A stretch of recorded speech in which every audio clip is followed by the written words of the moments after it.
So coming in at number 10, Transformers 2, Revenge of the Fallen. Sure, Transformers 2 was a financial success, but from the racist jokes to the mind-bogglingly dumb plot, it was a clear misstep in the franchise. The film was so bad, Michael Bay himself had to give us a public apology. Michael Bay, we do not forgive you. Coming in at number 9, Pain and Gain. In what is considered to be Bay's cheapest movie, the film proved that if you give Bay the chance to direct something that's out of his wheelhouse and you ask him to be creative with it, he will ultimately give you a jumbled up mess that doesn't know what it wants to be. A film that was meant to give us a break between the Transformers movies turned out to be a very disrespectful and not very funny film. Pain and Gain felt like Bay's attempt to prove to those who claim he can only make movies for 13-year-old boys wrong. But what he actually proved is that he should stick to what he's good at, making things go boom.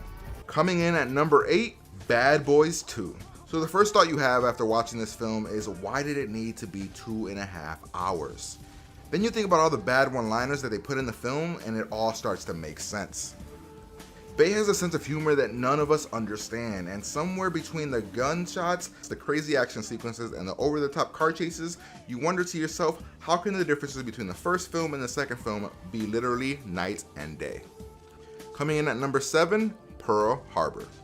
At the peak of Ben Affleck's bad movie choices lies Michael Bay's version of Titanic, where he spends forever building up the big action heavy scenes with a horrible overdone romance that nobody cares about. The idea that the film, which was based on the tragedy that was Pearl Harbor, was given to Michael Bay says more about the studio than actually Bay himself.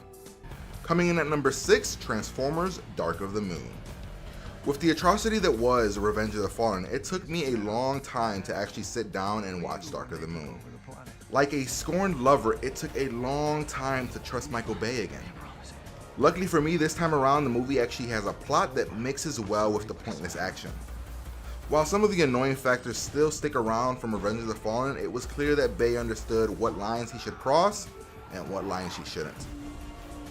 Coming in at number 5, Armageddon. Sure, the bad acting and cheesy, unnecessary love story allowed this movie to be a lot worse than it needed to be, but Armageddon is exactly the kind of big budget popcorn blockbuster that Michael Bay is actually good at.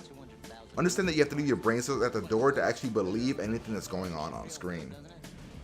The idea that anyone can be prepared for a trip to space to detonate nuclear weapons in only a couple weeks is a bit far-fetched. But if you are able to get around the poorly written script, you will have a good time in parts of the all-star cast that consists of Bruce Willis, Ben Affleck, Owen Wilson, Michael Clark Duncan, and a few others. Coming in at number 4, The Island.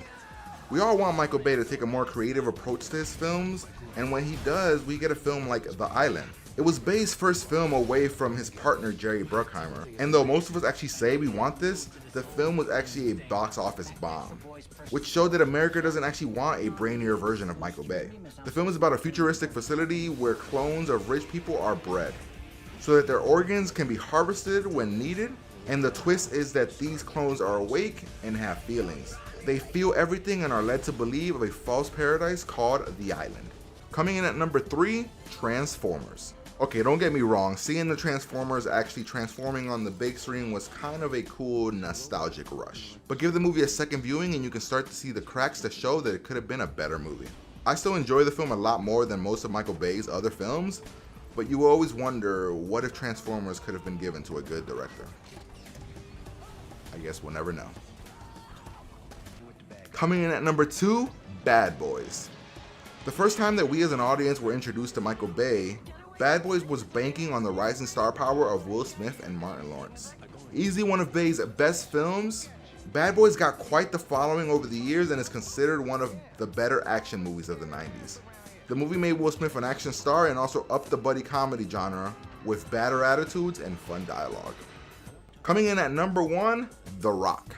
Michael Bay's second theatrical release proved to be his peak of filmmaking. It is as close to perfect as one of these military action movies can actually be. Using the star power of Sean Connery and Nicolas Cage, The Rock is a testosterone-filled adrenaline rush of a film.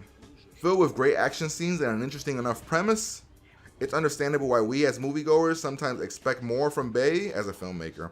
It showed us that he had a lot of potential and could really do something with it. It allowed us to leave our brains at the door and enjoy the pure excitement of a bunch of cool dudes blowing shit up. Well, there you have it, folks. The top 10 Michael Bay films, if you want to call them a top 10. You can call it from best to worst, from worst to best. Whatever you like, whatever you do, make sure you guys like, comment, and subscribe to my channel. And as always, guys, thanks for watching, and I'll hopefully talk to you guys soon.